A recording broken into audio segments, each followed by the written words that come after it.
হুসাইন রাদিয়াল্লাহু তাআলা চেহারা নিয়ে ব্যঙ্গাত্ব করা হচ্ছে, বিদ্রুপ করা হচ্ছে, তার চেহারার উপরে ছুরি দিয়ে আঘাত করা হচ্ছে। এই বুড়া সাহাবী আনাস রাদিয়াল্লাহু তাআলা আনহু নিজেকে কন্ট্রোল করতে পারলেন না। তখন তিনি ডাক দিয়ে বললেন, আরে উবাইদুল্লাহ বিন জিয়াদ, তুমি কার চেহারা নিয়ে ব্যঙ্গাত্ব করতেছো, কার চেহারা নিয়ে উপহাস করো? তুমি যেই চেহারা নিয়ে উপহাস করতেছো, আল্লাহ রাসূলের চেহারার সঙ্গে সবচেয়ে বেশি যার চেহারার মিল ছিল এই হুসাইন রাদিয়াল্লাহু তাআলা আনহু, আর তুমি কিনা আল্লাহ রাসূলের চেহারার সঙ্গে যার চেহারার মিল তার চেহারা নিয়ে তুমি ব্যঙ্গাত্ব করতেছো, বিদ্রুপ করতেছো। তুমি কার চেহারায় ছুরি দিয়ে আঘাত করতেছো? তুমি যেই জায়গায় ছুরি দিয়ে আঘাত করতেছো আমি স্বয়ং দেখেছি আল্লাহ রাসূল সেই স্থানে চুমু খেয়েছেন। তো আল্লাহ রাসূল যার ঠোঁটে, যার শরীরে, যার মুখে চুমু খেয়েছে সেই স্থানে তুমি কুলাঙ্গার ছুরি দিয়ে আঘাত করতেছো। তাতে এই মাজলুমদের উপরে জুলুম করে লাভ কি হয়েছে? হুসাইন তো মাজলুম ছিল, জুলুম করে লাভ কি হয়েছে? জালেমদের স্থান কোথায় হয়েছে আর মাজলুমদের স্থান কোথায় হয়েছে? ইয়াজিদের স্থান কোথায় হয়েছে আর হুসাইনের স্থান কোথায় হয়েছে? ইয়াজিদকে মানুষ যখন স্মরণ করে, ঘৃণা করে স্মরণ করে, কেউ তাকে ভালোবাসতে পারে না। প্রকৃত মুসলমান কখনো ইয়াজিদকে ভালোবাসতে পারে না, অথচ হুসাইনকে প্রত্যেকটা মুসলমান ভালোবাসে। ভালোবাসে না? আপনারা ভালোবাসেন না? তো হুসাইনকে পৃথিবীর সমস্ত মুসলমান ভালোবাসে, হৃদয়ে তার জায়গা, হুসাইনের জায়গা আমাদের হৃদয়ে। কিন্তু ইয়াজিদের জায়গা কোথায় হয়েছে? ইতিহাসের আস্ত করে নিক্ষিপ্ত হয়েছে ইয়াজিদ। তো জালেমদের স্থান হয়, ইতিহাসের আস্ত করে নিক্ষেপ হয় তারা। তাদেরকে মানুষ কখনো মনে রাখে? কেউ জালেমদেরকে মানুষ মনে রাখে? যদি কেউ মনেও করে, ঘৃণা ভরে মনে করে। আপনি আবু জেহেলকে মনে করেন ভালো মনে নাকি ঘৃণা করে? আমরা যখন ওয়াজে, মাঠে ময়দানে আবু জেহেলের উদাহরণ দিই, ভালো উদাহরণ দেওয়ার জন্য নাকি ঘৃণা উদাহরণ দেওয়ার জন্য, নিকৃষ্ট উদাহরণ দেওয়ার জন্য? ইয়াজিদকেও কখনো কোনো মুসলমান, প্রকৃত মুসলমান ভালোবাসতে পারে, কিন্তু হুসাইনকে অবশ্যই আমরা ভালোবাসি। তো যারা মাজলুম হয় তাদের স্থান মানুষের অন্তরে হয়, আর যারা জালেম হয় তাদের স্থান মানুষ সেটা ঘৃণায় হয়। সম্মানিত উপস্থিতি, সম্মানিত মুসল্লিনে কেরাম, আজকে মুহররম মাসের 10 তারিখ এবং শুক্রবার, আশুরার দিন। তার আশুরার দিনে, এই মুহররম মাসের 10 তারিখে ইসলামের ইতিহাসের একটা হৃদয় বিদারক ঘটনা ঘটেছিল। সেটা আমরা হাজারবার শুনেছি। সেটা হচ্ছে রাসূল সাল্লাল্লাহু আলাইহি ওয়াসাল্লামের নাতি হুসাইন রাদিয়াল্লাহু তাআলা আনহুকে এই দিনে কারবালার প্রান্তরে শহীদ করা হয়েছিল। এটা খুবই হৃদয় বিদারক কথা। আল্লাহ রসুলের নাতি, আল্লাহ রসুলের পরিবারের চেয়ে উত্তম পরিবার আর কার হতে পারে? তার পরিবারের, তার প্রিয় ছোট নাতিকে শহীদ করা হয়েছে। তো আসলে এটি ইতিহাস অনেক বড়। এই ষড়যন্ত্র শুরু হয়েছিল সেই আল্লাহ রসুলের মৃত্যুর পরেই। গত বছর এটা বিস্তারিত আলোচনা করেছিলাম যে যখন আবু বকর রাদিয়াল্লাহু তাআলা আনহু যখন ইসলামের খলিফা হলেন, তখন যখন ওমর খলিফা হলেন, তখন এই যে একজন ব্যক্তি ছিল, নাম ছিল আব্দুল্লাহ ইবনে সাবা। নামটা কি আপনাদের মনে আছে? গতবার এটা মুখস্থ করিয়েছিলাম বারবার। যেই ব্যক্তি মুসলমানদের ঐক্যের ভিতরে ফাটল সৃষ্টি করে, মুসলমানদের ঐক্য ভেঙে দেয়, সেই ব্যক্তির নাম হচ্ছে আব্দুল্লাহ ইবনে সাবা, ইহুদি। যার চক্রান্তে, যার ষড়যন্ত্রে মুসলমানদের ভিতরে ঐক্যের যে ঐক্য যেটা ছিল সেটা ফাটল সৃষ্টি হয়, এবং তার ষড়যন্ত্রে ওসমান রাদিয়াল্লাহু তাআলা আনহুকে শহীদ করা হয়। যখন ওসমান রাদিয়াল্লাহু তাআলা আনহু যখন খেলাফত গ্রহণ করেন, এই আব্দুল্লাহ ইবনে সাবা এবং তার গোষ্ঠীরা আলী রাদিয়াল্লাহু তাআলা আনহুকে বলতো যে, হে আলী, আপনি আল্লাহ রসুলের জামাতা, উত্তম বংশের মানুষ, আপনি থাকা অবস্থায় ওসমান কিভাবে খলিফা হয়? কি করতো? এটা তারা বলতো ওসমানকে, আলীকে। এরপরে এই তারাই আবার আলী রাদিয়াল্লাহু তাআলা আনহুকে ষড়যন্ত্র করে গুপ্ত হত্যা করেছিল। আলী রাদিয়াল্লাহু তাআলা কি করেছিল? এরাই কি করেছিল? আলী রাদিয়াল্লাহু তাআলাকে শহীদ করেছিল। রাত্রেবেলা আপনারা ঘটনা জানেন যে নামাজ পড়তে গেছে, এই সময় তাকে কি করে শহীদ করে ফেলা হচ্ছে। এরাই করেছিল, এই আব্দুল্লাহ ইবনে সাবা এবং তার অনুসারী সাবাই গোষ্ঠী। এখন আসেন ওই ইতিহাসে যাব না, শুধু কারবালার ইতিহাসটুকু আজকে জানার চেষ্টা করব। তো যখন ইসলামের চতুর্থ খলিফা হযরত আলী রাদিয়াল্লাহু তাআলা আনহু দুনিয়া থেকে চলে গেলেন, ইন্তেকাল করলেন, শহীদ হলেন, আলী রাদিয়াল্লাহু তাআলা আনহুর শহীদের পরে ইসলামের পঞ্চম খলিফা হন কে? বলতে পারবেন? অথচ আমি বলেছি তারই সন্তান। কি কথা বুঝেন নাই? ইসলামের চতুর্থ খলিফা আলী রাদিয়াল্লাহু তাআলা আনহু শহীদ হওয়ার পরে এরপরে কে খলিফা হয়েছিল মুসলমানের? হাসান রাদিয়াল্লাহু তাআলা আনহু। আলী রাদিয়াল্লাহু তাআলা আনহুর বড় ছেলে হাসান রাদিয়াল্লাহু তাআলা আনহু। খেয়াল রাখবেন, ইসলামের 4টা খলিফার নাম তো আমরা জানি। প্রথম খলিফা আবু বকর, দ্বিতীয় খলিফা ওমর, তৃতীয় খলিফা ওসমান, চতুর্থ খলিফা আলী রাদিয়াল্লাহু আনহুম আজমাইন। এই চারটা প্রসিদ্ধ এবং আমরা জানি। এবং পঞ্চম খলিফা হন আলী রাদিয়াল্লাহু তাআলা আনহুর বড় ছেলে হাসান রাদিয়াল্লাহু তাআলা আনহু। যদিও তার খেলাফত কাল খুব বেশি ছিল না, 5-6 মাস। তো হাসান রাদিয়াল্লাহু তাআলা আনহু, তো ইসলামের পঞ্চম খলিফা হলেন হযরত হাসান রাদিয়াল্লাহু তাআলা আনহু। কিন্তু এই যে ইতিপূর্বে ওসমান রাদিয়াল্লাহু তাআলা আনহুর শহীদ হওয়ার পরে দুইটা যুদ্ধ হয়েছিল আমরা জানি। সেই যুদ্ধটা হয়েছিল মুসলমানদের ভিতরেই। এক পক্ষে, দুই পক্ষেই ছিল সাহাবায়ে কেরাম। এক পক্ষে ছিল আলী রাদিয়াল্লাহু তাআলা আনহু এবং তার অনুসারী মানুষ সাহাবায়ে কেরাম, আর এক পক্ষে ছিল মুআবিয়া রাদিয়াল্লাহু তাআলা আনহু এবং হযরত আয়েশা রাদিয়াল্লাহু তাআলা আনহা। এই মুসলমান সাহাবায়ে কেরামদের ভিতরে দুইটা যুদ্ধ হয়েছিল। একটাকে বলা হয় জঙ্গে জামাল, আর একটা বলা হয় জঙ্গে সিফফিন। উসমান রাদিয়াল্লাহু তাআলা আনহুর হত্যাকে কেন্দ্র করে যুদ্ধ হয়েছিল মুসলমানদের ভিতরে, যেই যুদ্ধে অনেক সাহাবায়ে কেরাম শহীদ হয়েছেন।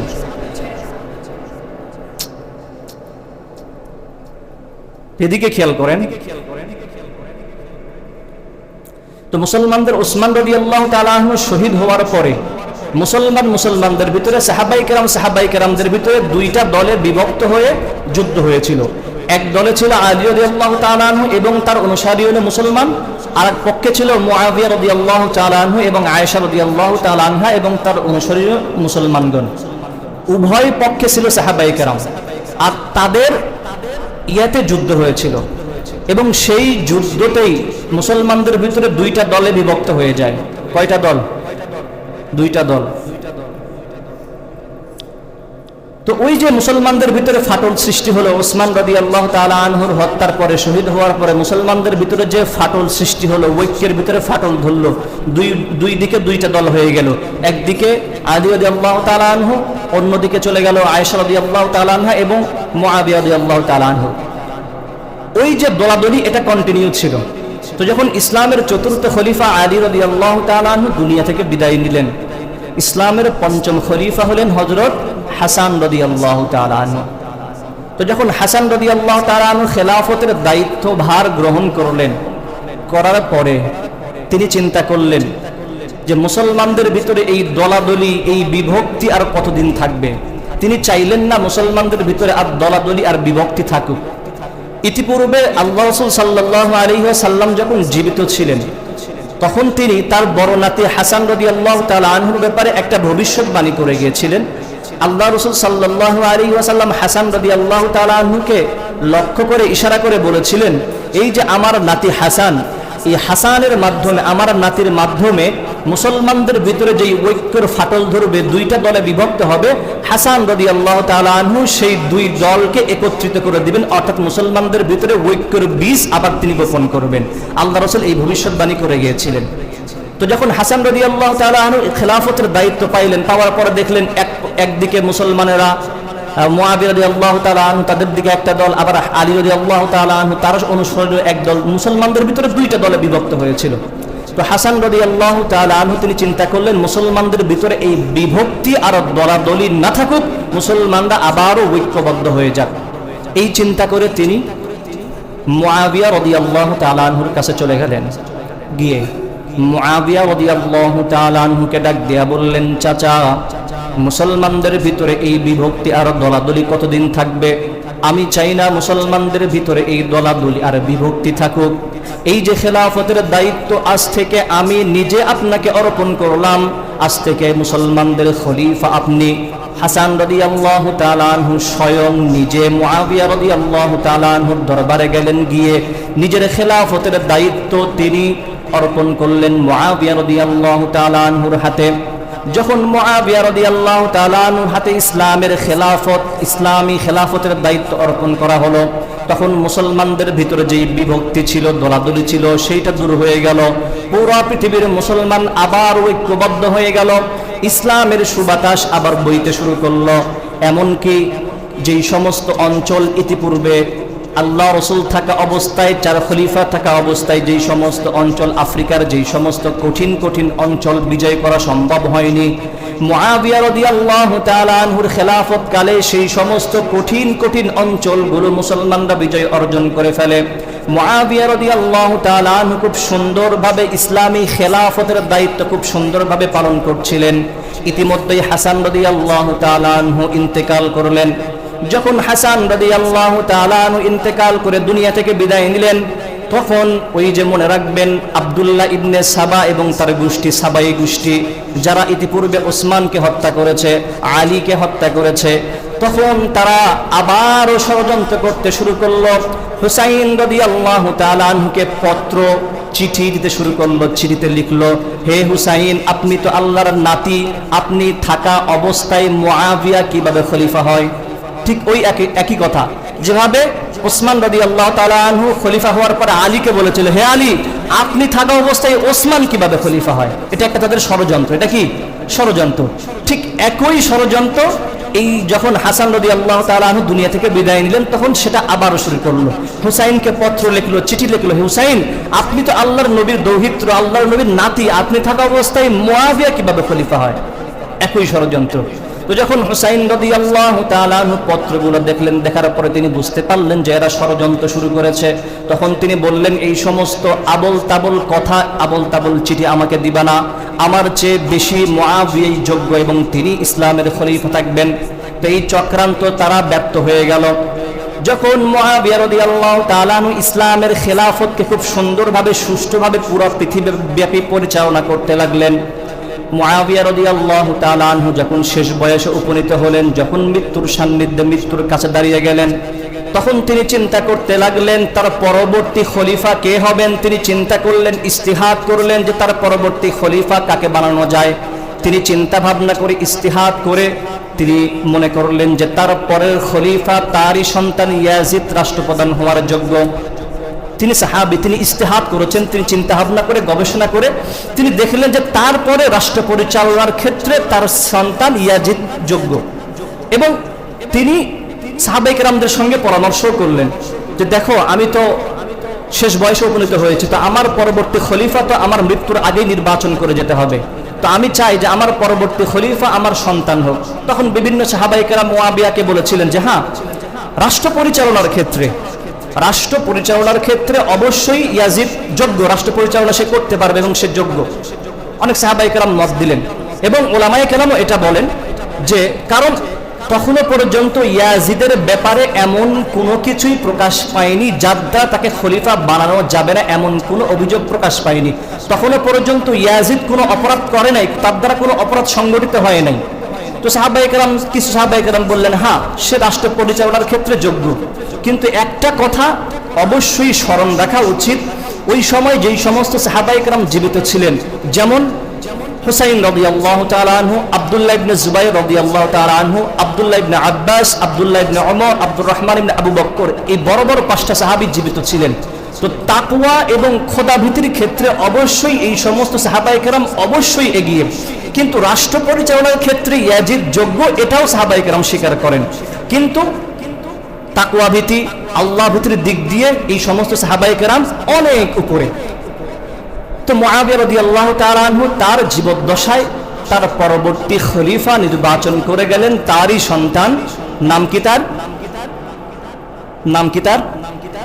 ইয়াজিদ। নাম কি? মনোযোগ দিয়ে শুনতেছেন কথাগুলো? শুনলে তো বলতে পারবেন, না শুনলে তো বলতে পারবেন না। তো মুআবিয়া রাদিয়াল্লাহু তাআলা আনহু তার পরবর্তী খলিফা নির্বাচন করে গেলেন, নির্ধারিত করে গেলেন তারই সন্তান ইয়াজিদ। তারই সন্তান কি? ইয়াজিদ। তো যখন মুআবিয়া রাদিয়াল্লাহু তাআলা আনহু দুনিয়া থেকে বিদায় নিলেন, ইয়াজিদ যখন খেলাফতের দায়িত্ব গ্রহণ করলেন, পুরো পৃথিবীব্যাপী মুসলমানেরা আস্তে আস্তে ইয়াজিদের খেলাফত মেনে নিতে লাগলো। কিন্তু ওই যে বড় বড় সাহাবী 5টা, হুসাইন রাদিয়াল্লাহু তাআলা আনহু, আব্দুল্লাহ ইবনে জুবাইর, আব্দুর রহমান ইবনে আবু বকর, আব্দুল্লাহ ইবনে ওমর, আব্দুল্লাহ ইবনে আব্বাস, এই সমস্ত বড় বড় 5টা সাহাবী তারা ইয়াজিদের খেলাফত মানতে অস্বীকৃতি জানিয়ে দিলেন। তারা স্পষ্ট ভাষায় বললেন যে আমরা ইয়াজিদের খেলাফত মানব না। হুসাইন রাদিয়াল্লাহু তাআলা আনহু এ কারণেই খেলাফত মানতে চাচ্ছিলেন না ইয়াজিদের, কারণ তিনি চাচ্ছিলেন না যে বাপের পরে সন্তান খেলাফত হোক, খেলাফতের দায়িত্ব গ্রহণ করুক, বাপের পরে সন্তান রাজা হোক, বাদশাহ হোক, এই যে একটা সিলসিলা, এটা যেন ইসলামের ইতিহাসে জারি না হয়, চালু না হয়। কারণ যদি এমন হয় যে বাপের পরে সন্তান বাদশাহ হবে, খলিফা হবে, তাহলে অযোগ্য সন্তানও খলিফা হয়ে যেতে পারে, অযোগ্য সন্তানও বাদশাহ হয়ে যেতে পারে। এই জন্য হুসাইন রাদিয়াল্লাহু তাআলা আনহু তিনি বললেন যে এই সিলসিলা যেন জারি না হয় যে সন্তান যোগ্য হোক বা অযোগ্য হোক, বাপের সন্তান মানেই বাদশাহ হবে, খলিফা হবে, এই সিলসিলা যেন জারি না হয়। এই জন্য আমি ইয়াজিদের খেলাফত মানব না। এই জন্য আরো বড় বড় এই সমস্ত 5টা সাহাবী ইয়াজিদের খেলাফত মানতে অস্বীকৃতি জানিয়ে দিল। যখন এই সংবাদ ইয়াজিদের কানে চলে গেল যে মুসলমানেরা আস্তে আস্তে তার খেলাফত, তার কর্তৃত্ব মেনে নিয়েছে, কিন্তু মদিনার বড় বড় 5টা সাহাবী, এই সমস্ত সাহাবী তার খেলাফত, তার কর্তৃত্ব, তার বাদশাহী মানতে অস্বীকৃতি জানিয়ে দিয়েছে। ইয়াজিদ খুব ভালো করেই জানে যে পৃথিবীর সমস্ত মানুষ যদি আমার খেলাফত মানে, আর যদি মদিনায় অবস্থিত এই সমস্ত বড় বড় সাহাবী যদি আমার খেলাফত না মানে, তাহলে আস্তে আস্তে মুসলমানেরা আমার উপর থেকে আস্থা হারিয়ে ফেলবে। কারণ তারা বলবে আল্লাহর নবীর সাহাবী যারা, তারাই যদি ইয়াজিদের খেলাফত না মানে, তাহলে আমরা সাধারণ মুসলমান কেন ইয়াজিদের খেলাফত মানব? এজন্য ইয়াজিদ ভয় পেতে লাগলো। তখন মদিনার গভর্নর যেই সাহাবী ছিলেন, তাকে মদিনার গভর্নরকে আদেশ দিলেন যে তুমি এই সমস্ত বড় বড় 5টা সাহাবীকে গভর্নর হাউসের দিকে নিয়ে আসো, নিয়ে আসার পরে তাদেরকে বাধ্য করো তারা যেন আমার খেলাফত মেনে নেয়। মদিনার গভর্নর তখন হুসাইন রাদিয়াল্লাহু তাআলা আনহু এবং এই সমস্ত বড় বড় সাহাবায়ে কেরামদেরকে গভর্নরের হাউসে ডাকলেন। ডাকার পরে বললেন যে আপনারা ইয়াজিদের কর্তৃত্ব, খেলাফত মেনে নেন। তখন সেই সাহাবায়ে কেরাম হুসাইন রাদিয়াল্লাহু তাআলা আনহু, আব্দুল্লাহ ইবনে জুবাইর সহ এই সমস্ত 5টা সাহাবী তারা স্পষ্ট ভাষায় অস্বীকৃতি জানিয়ে দিলেন যে আমরা ইয়াজিদের খেলাফত মানতে পারবো না। গভর্নরের হাউস থেকে সাহাবায়ে কেরাম বের হয়ে গেলেন। সংবাদ চলে গেল ইয়াজিদের কাছে যে এই সমস্ত সাহাবী আপনার খেলাফত মানতে অস্বীকৃতি জানিয়ে দিয়েছে। তখন ইয়াজিদ মদিনার গভর্নরকে আদেশ দিলেন যে প্রয়োজন পড়লে হুসাইনকে গ্রেফতার করো, তারপরও তাকে আমার খেলাফত মানতে বাধ্য করো। নাউজুবিল্লাহ। কি আদেশ দিলেন? যে প্রয়োজনে হুসাইনকে গ্রেফতার করো, নাউজুবিল্লাহ, তারপরও তাকে কি করতে হবে? আমার খেলাফত মানাতে হবে। কাকে গ্রেফতার করতে বলেছে? আল্লাহর নবীর নাতি হুসাইন রাদিয়াল্লাহু তাআলা, যাকে আল্লাহ রাসূল অত্যন্ত ভালোবাসতেন। কি আদেশ দিল? প্রয়োজন হলে হুসাইনকে কি করো? গ্রেফতার করো, তারপরও কি তাকে আমার খেলাফত মানতে বাধ্য করো। তো যখন এই আদেশ ছড়িয়ে পড়ল, তখন হুসাইন রাদিয়াল্লাহু তাআলা আনহু, এই যে যখন এই গন্ডগোল চলছিল, তখন ওই আব্দুল্লাহ ইবনে সাবা এবং তার গোষ্ঠীরা, সাবাই গোষ্ঠী, তারা আবার হুসাইনকে পত্র প্রেরণ করলো যে হুসাইন, আপনি থাকতে কিভাবে ইয়াজিদের সন্তান মুআবিয়ার সন্তান ইয়াজিদ খলিফা হয়? আমরা এই কুফার মানুষজন ইয়াজিদের খেলাফত মানি নাই, প্রায় 1 লক্ষ মানুষ আমরা প্রস্তুত আছি। আপনি কুফায় আসেন, আসলে আমরা আপনাকে আমির মেনে, আপনাকে খলিফা মেনে ইয়াজিদের বিরুদ্ধে বিদ্রোহ করব। হুসাইনের কাছে কি করতে লাগলো? চিঠি প্রেরণ করতে লাগলো যে আপনি কি করেন, কুফায় চলে আসেন। কুফার মানুষেরা ইয়াজিদের কর্তৃত্ব, খেলাফত মানে নাই। 1 লক্ষ মানুষ তৈরি আছে যারা আপনি হুসাইনকে খলিফা মানে, আপনি কুফায় আসেন, আসলেই আপনাকে আমির মেনে আমরা ইয়াজিদের বিরুদ্ধে বিদ্রোহ করব, করে ইয়াজিদের কর্তৃত্ব কেড়ে নিব আমরা এবং আপনাকে খলিফা বানাবো। হুসাইনকে কি করতে লাগলো? চিঠি দিতে লাগলো। তো হুসাইন রাদিয়াল্লাহু তাআলা তখন, এবং তার বিরুদ্ধে তো গ্রেফতারির পরোয়ানাও জারি হয়েছে, তখন তিনি তার সপরিবার যারা ছিল, পরিবারের যে সমস্ত লোকজন ছিল, তাদেরকে নিয়ে মক্কার উদ্দেশ্যে রওনা হয়েছেন। যখন মক্কার উদ্দেশ্যে রওনা হবেন, তখন ওই যে বড় বড় সাহাবী আব্দুল্লাহ ইবনে ওমর, আব্দুল্লাহ ইবনে জুবাইর, আব্দুল্লাহ ইবনে আব্বাস রাদিয়াল্লাহু আনহুম আজমাইন, তারা হুসাইনের পথে দাঁড়িয়ে হুসাইনকে ডাক দিয়া বলল, হুসাইন আপনি কোথায় যাচ্ছেন? তখন হুসাইন বলল যে আমি মক্কায় যাব। তখন আব্দুল্লাহ ইবনে ওমর ডাক দিয়া বলল যে আপনি কি আসলেই মক্কা যাবেন? যদি মক্কায় যান তাহলে মক্কাই যান, অন্য কোথাও যায়েন না, মানে কুফাতে যায়েন না। কারণ কুফার লোকজন এই আব্দুল্লাহ ইবনে সাবা এবং তার গোষ্ঠীরা ইতিপূর্বে আপনার পিতার সঙ্গে বিশ্বাসঘাতকতা করে আপনার পিতাকে শহীদ করেছে। আপনি যদি আবার দ্বিতীয়বার তাদের ফাঁদে পা দেন, নিশ্চিতভাবে আমরা জানি তারা আপনাকেও হত্যা করবে, আপনাকেও শহীদ করে ফেলবে। কারণ ইতিপূর্বে আপনার পিতার সঙ্গে তারা গাদ্দারি করেছে, আপনার সঙ্গে যে গাদ্দারি করবে না এটার নিশ্চয়তা কি? এটা কিন্তু আব্দুল্লাহ ইবনে ওমর, আব্দুল্লাহ ইবনে জুবাইর এরা বুঝতে পেরেছিল, এবং তারা এটাও বুঝতে পেরেছিল যে হুসাইন কুফাতে যাওয়ার ইচ্ছা পোষণ করেছে। তো আব্দুল্লাহ ইবনে ওমর ডাক দেয়া বললেন যে হে হুসাইন, আপনি যদি মক্কায় যেতে চান মক্কায় যান, কিন্তু আল্লাহর ওয়াস্তে মক্কা ছেড়ে অন্য কোথাও যায়েন না। আব্দুল্লাহ ইবনে জুবাইর, আব্দুল্লাহ ইবনে ওমর এটা বুঝতে পেরেছিল যে হুসাইন কি করবে, ওই ওদের ফাঁদে, ইহুদিদের ফাঁদে পা দিয়ে, এই মুনাফিকদের ফাঁদে পা দিবে, দিয়ে হয়তো তারা চলে যাবে। কারণ তিনি যে শহীদ হবেন এটা তো ইতিপূর্বে বলা হয়েছে, ইতিপূর্বে ভবিষ্যৎবাণী করা হয়েছে যে হুসাইন রাদিয়াল্লাহু তাআলা আনহু শহীদ হবেন। তো বারবার হুসাইনকে নিষেধ করা হলো যে হুসাইন আপনি চাইলে মক্কায় যেতে পারেন, মক্কায় গিয়ে থাকেন, কিন্তু ওই কুফাতে তাদের চিঠির ডাকে সাড়া দিয়ে আপনি কুফায় যাবেন না, তারা আপনার সঙ্গে বিশ্বাসঘাতকতা করবে, আপনার পিতার সঙ্গে বিশ্বাসঘাতকতা করেছে। হুসাইন তাদেরকে বললেন ঠিক আছে দেখা যাক, আমি আগে মক্কাতে যাই। কিন্তু হুসাইন মনে মনে স্থির করে ফেলেছিলেন তিনি মক্কায় যাবেন, মক্কা থেকে তিনি কুফায় চলে যাবেন। ওই যে তাকে চিঠি দেওয়া হয়েছে যে আপনি কুফায় আসেন, আসলে আমরা 1 লক্ষ মানুষ আপনার পিছনে থেকে আপনাকে আমির বানিয়ে ইয়াজিদের বিরুদ্ধে বিদ্রোহ করব। তো হুসাইন রাদিয়াল্লাহু তাআলা আনহু মক্কায় চলে গেলেন। যাওয়ার পরে এই যে চিঠিতে আসতেছিল যে তার জন্য 1 লক্ষ মানুষ প্রস্তুত আছে, এটা আসলে সত্য কিনা এটা যাচাই বাছাই করার জন্য হুসাইন রাদিয়াল্লাহু তাআলা আনহু তার ভাই মুসলিম ইবনে আকিলকে বললেন যে মুসলিম তুমি যাও, কুফাতে যাও, গিয়ে দেখো তারা যে আমাকে বারবার চিঠি দিয়ে ডাকতেছে যে আমার জন্য নাকি 1 লক্ষ মানুষ প্রস্তুত আছে যারা আমার পিছনে দাঁড়িয়ে যাবে, আমার হাতে বায়াত দিবে, দিয়ে আমার সঙ্গে যুদ্ধ করবে ইয়াজিদের বিপক্ষে। তুমি একটু কি করো, কুফাতে যাও, গিয়ে আসলেই খোঁজ খবর নাও, দেখো তো তারা কি, তারা যা বলছে তারা আসলে সত্য বলছে কিনা মিথ্যা বলছে। তো মুসলিম ইবনে আকিল চলে গেলেন কুফাতে, গিয়ে সেখানে গিয়ে দেখলেন হ্যাঁ অনেক মানুষ তৈরি যারা ইয়াজিদকে খলিফা মানে নাই, এখনো হুসাইনকে খলিফা মানে, তার পক্ষে দাঁড়ানোর জন্য প্রস্তুত আছে। তখন এই মুসলিম ইবনে আকিল হুসাইনের ভাই তখন গিয়ে সেখানে মানুষদেরকে হুসাইনের পক্ষে বায়াত দিতে লাগলেন যে তোমরা কে কে হুসাইনের পক্ষে আসো, বায়াত দাও, ওয়াদা দাও। তখন প্রায় 12,000 মানুষ হুসাইনের পক্ষে এই মুসলিম ইবনে আকিলকে বায়াত দিল। কত হাজার? 12,000। তো যখন মুসলিম ইবনে আকিল দেখলেন হ্যাঁ সত্যই তো, এত এত মানুষ আমার হাতে বায়াত দিচ্ছে হুসাইনের পক্ষে, তখন মুসলিম ইবনে আকিল হুসাইনকে একটা পত্র লিখলেন যে হে হুসাইন, এই কুফাতে অনেক মানুষ আপনার পক্ষে তৈরি আছে, সুতরাং আপনি মক্কা থেকে রওনা করেন কুফার উদ্দেশ্যে। চিঠি প্রেরণ করে দিয়েছে। তো যখন চিঠি প্রেরণ করে দিয়েছে হুসাইনের কাছে চিঠি চলে গেছে, হুসাইন রওনা শুরু করে দিয়েছে। এদিকে ইয়াজিদ এই যে কুফার যে গভর্নর ছিল সাহাবী, সেই সাহাবীকে নুমান ইবনে বাশির রাদিয়াল্লাহু তাআলা আনহু তখন কুফার গভর্নর ছিলেন। তো তিনি তো সাহাবী ছিলেন, আল্লাহ রাসূলের সাহাবী ছিলেন। আর ইয়াজিদ বুঝতে পেরেছিলেন যে নুমান ইবনে বাশির যদি কুফার গভর্নর থাকে, কুফার দায়িত্বে থাকে, তাহলে হুসাইনের বিরুদ্ধে তাকে দিয়ে কোনো কাজ করানো সম্ভব হবে না, কারণ সে তো আল্লাহর নবী সাহাবী, নরম সাহাবী, সে তো হুসাইনের বিপক্ষে কোনো কাজ করবে না। তখন এই ইয়াজিদ করলো কি, এই নুমান ইবনে বাশির রাদিয়াল্লাহু তাআলা আনহুকে কুফার গভর্নর পদ থেকে সরিয়ে দিলেন, দিয়ে বসরার যেই গভর্নর ছিল নাম ছিল উবাইদুল্লাহ বিন জিয়াদ, যে নিজেও স্বৈরাচার, নাম সে কি স্বৈরাচার, যার ভিতরে স্বৈরাচার মনোভাব ছিল, যার ভিতরে দয়া মায়া ছিল না, এই ব্যক্তিকে কি করলো, কুফার গভর্নর বানিয়ে দিল।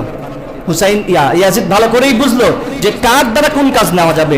স্বৈরা শাসক যারা হয় তারা খুব ভালো করেই জানে যে কার দ্বারা কি কোন কাজ নেওয়া যাবে, কার দ্বারা মানুষ হত্যা করা যাবে, কার দ্বারা গুম খুন করা যাবে, এগুলো খুব ভালো করেই জানে। তো ইয়াজিদে বুঝতে পারলো যে এই উবাইদুল্লাহ বিন জিয়াদ যে নিজেও স্বৈরাচার মনোভাবের, তার দ্বারাই হুসাইনের বিরুদ্ধে কাজ নেওয়া যাবে, এজন্য সে উবাইদুল্লাহ বিন জিয়াদকে কুফার গভর্নর বানিয়ে দিলেন।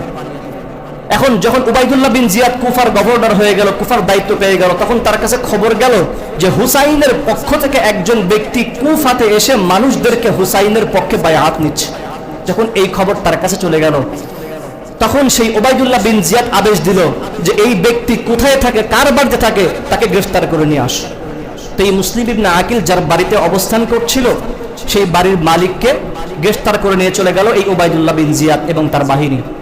যখন মুসলিম ইবনে আকিল দেখলো সে যার বাড়িতে অবস্থান করছে সেই বাড়ির মালিককে গ্রেফতার করে নিয়ে চলে গেছে, তখন এই মুসলিম ইবনে আকিল তখন 4000, ওই যে 12,000 মানুষ তার হাতে বায়াত দিয়েছে হুসাইনের পক্ষে, এদের ভিতর থেকে 4000 মানুষকে নিয়ে রওনা হয়েছে সেই জেলখানার দিকে, সেই ব্যক্তিকে উদ্ধার করবে। তো যখন তারা রওনা হয়েছে জেলখানার দিকে সেই ব্যক্তিকে উদ্ধার করার জন্য, এখন এই যে মুসলিম ইবনে আকিলের পিছনে 4000 ব্যক্তি যারা আছে হুসাইনের পক্ষে যারা বায়াত দিয়েছে, এই সমস্ত ব্যক্তিদের ভাই বোন মা স্ত্রী সন্তান এসে তাদেরকে বলতে লাগলো দেখো তোমরা ইয়াজিদের বিরুদ্ধে যাও না, কি দরকার আছে মারামারি হানাহানিতে যাওয়া, তোমরা যাও না। তো যখন তাদের স্ত্রী সন্তানকে তাদেরকে এভাবে বলছে যে তোমরা ইয়াজিদের বিরুদ্ধে যাও না, তখন আস্তে আস্তে ওই 4000 মানুষ থেকে সব মানুষ ভেগে চলে গেছে। অথচ ইতিপূর্বে বায়াত দিয়েছে কার পক্ষে? হুসাইনের পক্ষে। কার পক্ষে বায়াত দিয়েছিল? হুসাইনের পক্ষে। এখন পরিবার এসে যখন বলছে যে মারামারি হানাহানিতে যায়ও না, ইয়াজিদের বিপক্ষে যায়ও না, এখন মুসলিম ইবনে আকিলের এই পিছন থেকে 4000 সমস্ত মানুষ পালায় চলে গেছে। অথচ বায়াত দিয়েছিল কার পক্ষে? হুসাইনের পক্ষে। সুবহানাল্লাহ কেন বলছেন? এ তো মুনাফিকি করলো। এরা কি করলো? মুনাফিকি করলো। হুসাইনের পক্ষে তো বায়াত দিয়েছে, কিন্তু থাকলো কি বায়াত? ওরা তাদের প্রতিশ্রুতি কি তারা রাখলো না। এদেরকে বলা হয় শিয়া, ধূর্ত, ঠকবাজ। এরা কি করলো? এরাই শিয়া, এরাই সেই শিয়া গোষ্ঠী। তারা কি করলো? মুসলিম ইবনে আকিলের পিছন থেকে ভেগে চলে গেল। তার মানে তারা গাদ্দারি করলো, যে হুসাইনের পক্ষে যে বায়াত দিয়েছিল তারা ভঙ্গ করে ফেললো। এখন মুসলিম ইবনে আকিল পিছনে তাকায় দেখে তার পক্ষে আর একটা লোকও নাই, ওই একা, সে একা। এখন উবাইদুল্লাহ বিন জিয়াদ আদেশ দিল যে মুসলিম ইবনে আকিলকে গ্রেফতার করে নিয়ে আস, হুসাইনের চাচতো ভাই মুসলিম ইবনে আকিলকে গ্রেফতার করে নিয়ে আস। যখন মুসলিম ইবনে আকিলকে গ্রেফতার করে নিয়ে আসছিল, তখন মুসলিম ইবনে আকিল তো ভয় পেয়ে গেল। ইতিপূর্বে সে তো হুসাইনের কাছে চিঠি প্রেরণ করে দিয়েছে যে হুসাইন, আপনার পক্ষে তো কি হাজার হাজার লোক তৈরি আছে, আপনি চলে আসেন। আর হুসাইন সেই চিঠি পাবার পরে মক্কা থেকে অলরেডি রওনা করে দিয়েছে। এখন মুসলিম ইবনে আকিল চিন্তা করলো, হায়, এরা তো গাদ্দারি করে ফেললো, এখন তো হুসাইনের পক্ষে একটা লোকও নাই। এখন যদি হুসাইন এই কুফাতে আসে তাহলে তাকে মেরে ফেলা হবে, তার নিরাপদ না তার জন্য কুফা। এখন সে একজন মুসলমানের সঙ্গে সাক্ষাৎ করে মুসলমানকে বলল, ভাই দেখো, আমি তো ইতিপূর্বে হুসাইনকে চিঠি প্রেরণ করে দিয়েছি এই কুফাতে আসার জন্য, আল্লাহর ওয়াস্তে তুমি আরেকটা চিঠি লিখে হুসাইনকে কুফায় আসতে নিষেধ করো এবং তাদেরকে বলো যে তার পক্ষে যারা বায়াত দিয়েছে তারা সকলেই গাদ্দারি করেছে, বিশ্বাসঘাতকতা করেছে, তার পক্ষে একটা লোক আর কুফাতে নাই, সুতরাং সে যেন কোনোভাবেই কুফাতে না আসে। কিন্তু ইতিপূর্বে তো হুসাইন রওনা করে দিয়ে অলরেডি কুফার কাছাকাছি, ইরাকের কাছাকাছি অলরেডি চলে এসেছে। কি অলরেডি হুসাইন চলে এসেছে রওনা করে, কারণ সে তো চিঠি পেয়েছে যে তার পক্ষে অনেক লোক তৈরি। কিন্তু চিঠি যখন হুসাইন পেল, ইতিপূর্বে হুসাইন ইরাকের কাছাকাছি, কুফার কাছাকাছি চলে এসেছে। এখন এই যে মুসলিম ইবনে আকিলকে গ্রেফতার করে নিয়ে চলে গেল উবাইদুল্লাহ বিন জিয়াদ, নিয়ে গিয়ে গভর্নরের হাউসের বিল্ডিং এর উপর থেকে তাকে ফেলে দিয়ে মেরে ফেললো। হুসাইন রাদিয়াল্লাহু তাআলা আনহুর ভাইকে, চাচতো ভাইকে মেরে ফেললো। এখন যখন খবর পেয়ে গেল যে হুসাইন তাদের আশেপাশেই, কুফার আশেপাশেই আছে, তখন উবাইদুল্লাহ বিন জিয়াদ একটা বাহিনীকে প্রেরণ করলো যে যাও গিয়ে হুসাইনকে গ্রেফতার করে যে কোনো মূল্যে নিয়ে আস। সেই বাহিনীর প্রধান ছিল উমর ইবনে সাদ, সেও মুসলমান সাহাবী, মুসলমান তাবিঈ। তখন তারা সকলেই গিয়ে হুসাইন রাদিয়াল্লাহু তাআলা আনহু সেখানে অবরোধ করে ফেললো। করার পরে হুসাইন রাদিয়াল্লাহু তাআলা আনহু তাদেরকে বললেন, দেখো, আমি মক্কা থেকে এসেছি, আমাকে মক্কায় যেতে দাও, আমি কোনো হাঙ্গামাতে জড়াতে চাই না। কি, আমাকে মক্কা থেকে এসেছি, আমাকে মক্কায় যাইতে দাও, আমি কোনো হাঙ্গামায় জড়াতে চাই না, আমি কুফাতে যাব না। কিন্তু ওবাইদুল্লাহ বিন জিয়াদ বলেছে তাকে যে কোনো মূল্যে গ্রেফতার করে নিয়ে আসতে হবে। তো হুসাইন রাদিয়াল্লাহু তাআলা আনহু যখন বুঝলেন যে তাকে ছাড়া হবে না, তাকে গ্রেফতার করাই হবে তার সপরিবারে, তখন তিনি বললেন, দেখো, আমি তোমাদেরকে 3টা প্রস্তাব দিচ্ছি, 3টা প্রস্তাব। হয় আমাকে মক্কায় ফিরে যেতে যাও, অথবা আমাকে ইয়াজিদের কাছে নিয়ে চলো, আমি তখন ইয়াজিদের সঙ্গে কথাবার্তা বলে আমি চাইলে তার হাতে বায়াত দিব, তাকে খলিফা মেনে নিব। দ্বিতীয় প্রস্তাব। আর তৃতীয় প্রস্তাব হচ্ছে, যদি এই 2টা প্রস্তাব না মানো তাহলে আমাকে এই ভূখণ্ড থেকেই অন্য কোনো মুসলিম ভূখণ্ডে যেতে দাও, যেখানে গিয়ে আমি নিজের মতো জীবন যাপন করব, কোনো হাঙ্গামাতে জড়াবো না। 3টা প্রস্তাব দিল। তো যখন এই 3টা প্রস্তাব যখন উবাইদুল্লাহ বিন জিয়াদের কাছে জানানো হলো যে হুসাইন 3টা প্রস্তাব দিয়েছে, হয় তাকে মক্কায় ফেরত পাঠানো হবে, অথবা উবাইদুল্লাহ বিন জিয়াদের কাছে নিয়ে যাওয়া হবে, সে উবাইদুল্লাহ বিন জিয়াদ না, ইয়াজিদের কাছে নিয়ে যাওয়া হবে, ইয়াজিদ তার সঙ্গে কথা বলে ইয়াজিদের খেলাফত তিনি মেনে নেবেন, অথবা তাকে দেশান্তরিত করে অন্য কোনো মুসলিম ভূখণ্ডে পাঠিয়ে দেওয়া হোক। তো উবাইদুল্লাহ বিন জিয়াদ বললো, ঠিক আছে, যদি রক্তপাত না হয়, মারামারি না হয়, যদি উবাইদুল্লাহ ইয়াজদের কাছে গিয়ে যদি হুসাইন যদি তার সঙ্গে কথা বলে যদি ইয়াজদের খেলাফত কর্তৃত্ব মেনেই নেয়, তাহলে মারামারি আর রক্তপাতের দরকার নাই। ঠিক আছে। তখন সেই কুফা থেকে সেই বাহিনী হুসাইন এবং তার সপরিবার নিয়ে রওনা হয়েছে, যাবে দামেস্কে ইয়াজিদের দরবারে। তো সেখান থেকে প্রায় 1000 কিলোমিটার দূর কুফা থেকে সেই দামেস্ক, প্রায় 20-25 দিনের পথ। তো যখন 4-5 দিন পথ অতিক্রম করে 9 তারিখ 9 মুহররম রাত্রিবেলায় কারবালার প্রান্তরে গিয়ে সকলেই উপস্থিত হয়। রাত্রিবেলা তারা ক্লান্ত হয়েছে, তাঁবু টাঙ্গিয়ে রাত্রে ঘুমিয়ে পড়েছে। ইয়াজিদের বাহিনীও ঘুমিয়েছে এবং হুসাইন রাদিয়াল্লাহু তাআলা আনহু সপরিবারে সেখানে ঘুমিয়েছেন। তো হুসাইন রাদিয়াল্লাহু তাআলা আনহু ঘুমিয়েছেন, ঘুমের ভিতরে স্বপ্ন দেখলেন। স্বপ্ন দেখে তিনি একটু ঘুম থেকে অতর্কিতভাবে ঘুম ভেঙে গেল। তার পাশে তার বোন ছিলেন, দেখলেন যে হুসাইন রাদিয়াল্লাহু তাআলা আনহু চিন্তিত। হুসাইন রাদিয়াল্লাহু তাআলা আনহুকে তার বোন জিজ্ঞাসা করলেন যে, ভাই কি হয়েছে? হুসাইন রাদিয়াল্লাহু তাআলা আনহু বলেন না। বারবার জিজ্ঞাসা করার পরে বললেন যে আমি স্বপ্নে দেখলাম অচিরেই আমি আমার নানার সঙ্গে সাক্ষাৎ করব। হুসাইনের নানাকে? আরে বলেন না, কে হুসাইনের নানাকে? আল্লাহর নবী মুহাম্মদুর রাসূলুল্লাহ। তার সঙ্গে সাক্ষাৎ করবে মানে কি? তার মানে তিনি দুনিয়া থেকে বিদায় নেবেন, তাকে শহীদ করা হবে। এই কথা শোনার পরে তার বোন বুঝতে পারলেন যে তার ভাই আর বেঁচে থাকবেন না। তিনি হাউমাউ করে কান্না শুরু করে দিলেন। তখন হুসাইন রাদিয়াল্লাহু তাআলা আনহু ধমক দিয়ে সাবধান করে বললেন, সাবধান, আমার মৃত্যুর পরে এরকম মাতম করবা না, এরকম রোনাদারি চিল্লায় চিল্লায় কান্না করবা না, মাতম করবা না। আমি নিষেধ করে গেলাম, আমি হুসাইন নিষেধ করে গেলাম, কান্না বন্ধ করো।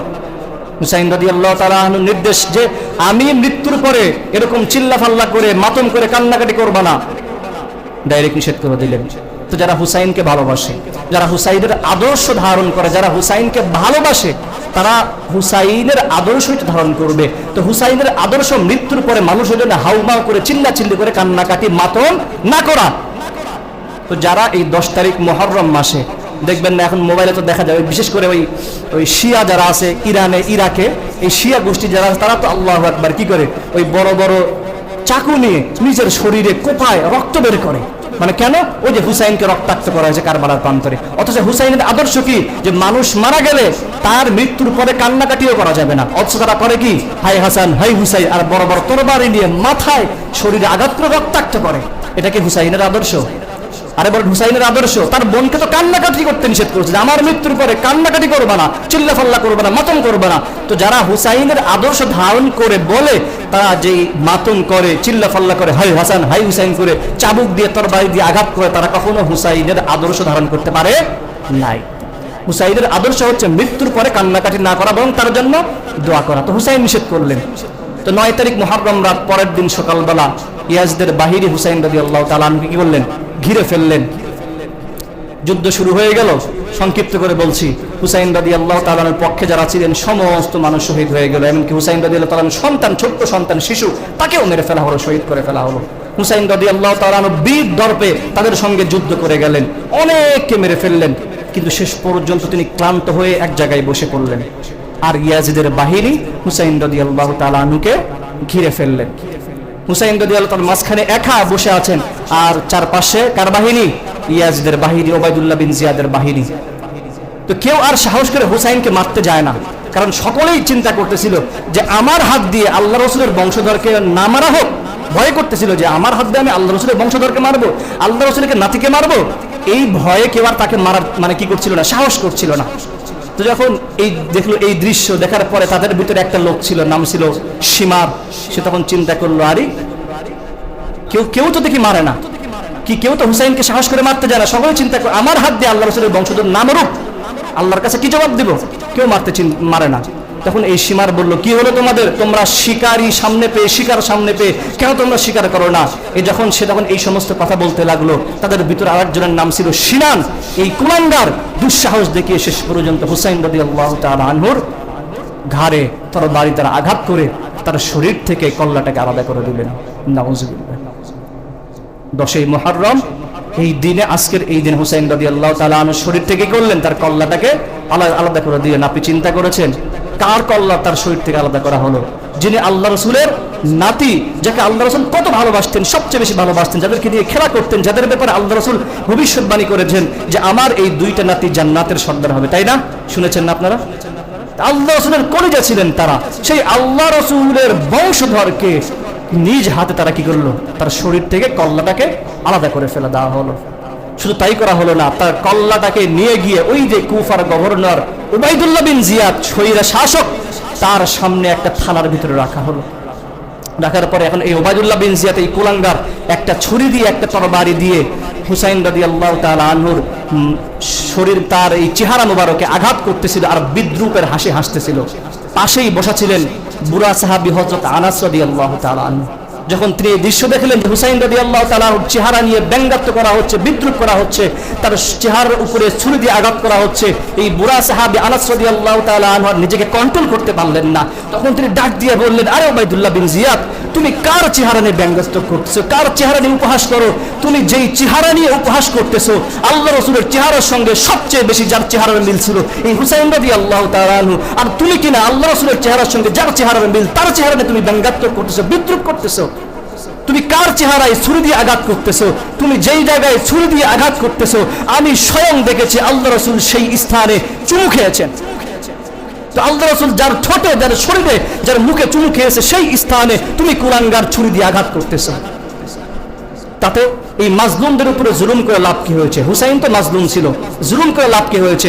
জালেমদের স্থান কোথায় হয়েছে আর মাজলুমদের স্থান কোথায় হয়েছে? ইয়াজিদের স্থান কোথায় হয়েছে আর হুসাইনের স্থান কোথায় হয়েছে? ইয়াজিদকে মানুষ যখন স্মরণ করে, ঘৃণা করে স্মরণ করে, কেউ তাকে ভালোবাসতে পারে না। প্রকৃত মুসলমান কখনো ইয়াজিদকে ভালোবাসতে পারে না, অথচ হুসাইনকে প্রত্যেকটা মুসলমান ভালোবাসে। ভালোবাসে না? আপনারা ভালোবাসেন না?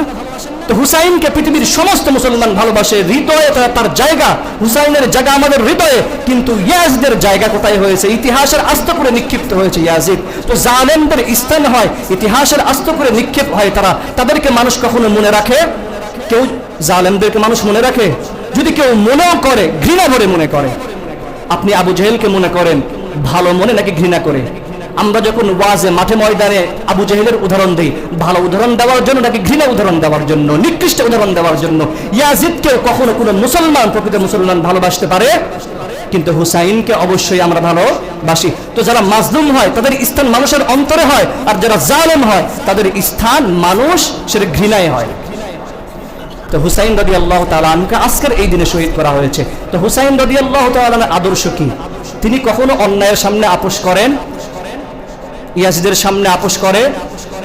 যুদ্ধের ময়দানে উবাইদুল্লাহ বিন জিয়াদের সামনেও আপোষ করে নাই। তো হুসাইনকে ভালোবাসতে তার আদর্শ ধারণ করতে হবে যে কখনো অন্যায়ের সামনে আপোষ করা যাবে। সেই অন্যায় রাষ্ট্রীয়ভাবে হোক, সামাজিকভাবে হোক, আমার যতটুকু দায়িত্ব আমি সেই অন্যায়ের বিরুদ্ধে কথা বলবো। এটাই ঈমানের দায়িত্ব। হুসাইনকে ভালোবাসলে এটা আপনার দায়িত্ব যে অন্যায়ের বিরুদ্ধে কি করা? গর্জে ওঠা এবং জালেমদের সামনে অকুত ভয়ে হক কথা বলা, এটা হুসাইনের আদর্শ। তো মুসলমান যদি হুসাইনকে ভালোবাসে, হুসাইনের আদর্শ ধারণ করতে চায়, তাহলে জালেমদের বিরুদ্ধে হক কথা বলা আমাদেরও দায়িত্ব। কারণ হুসাইনও তাদের বিরুদ্ধে কি করেছেন? জালেমদের বিরুদ্ধে হক কথা বলেছেন। তো আমরাও অন্যায়ের পক্ষে থাকবো না বিপক্ষে থাকবো?